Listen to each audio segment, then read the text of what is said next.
ಏಕಕಾಲದ ನಿಧಾನಗತಿಯ ಬಳಿಕ ನೈಋತ್ಯ ಮುಂಗಾರು ಮತ್ತೆ ಚುರುಕುಗೊಳ್ಳುವ ಸಾಧ್ಯತೆ ಇದೆ.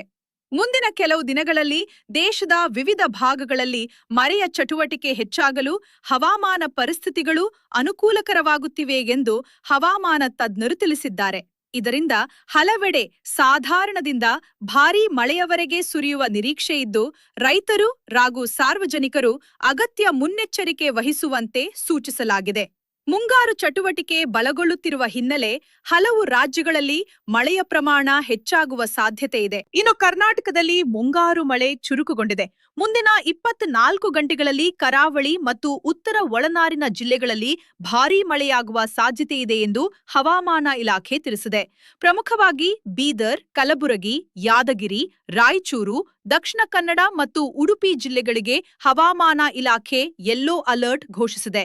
ಬೆಂಗಳೂರು ಸೇರಿದಂತೆ ದಕ್ಷಿಣ ಒಳನಾಡಿನಲ್ಲಿ ಸಾಧಾರಣ ಮಳೆಯಾಗುವ ಮುನ್ಸೂಚನೆ ಇದೆ. ಸಾರ್ವಜನಿಕರು ಮುನ್ನೆಚ್ಚರಿಕೆ ವಹಿಸಲು ಸೂಚಿಸಲಾಗಿದೆ. ಸಿಲಿಕಾನ್ ಸಿಟಿ ಬೆಂಗಳೂರಿನ ಹಲವು ಭಾಗಗಳಲ್ಲಿ ಮುಂದಿನ 24 ಗಂಟೆಗಳಲ್ಲಿ ಭಾರೀ ಮಳೆಯಾಗುವ ಸಾಧ್ಯತೆ ಇದೆ ಎಂದು ಹವಾಮಾನ ಇಲಾಖೆ ತಿಳಿಸಿದೆ.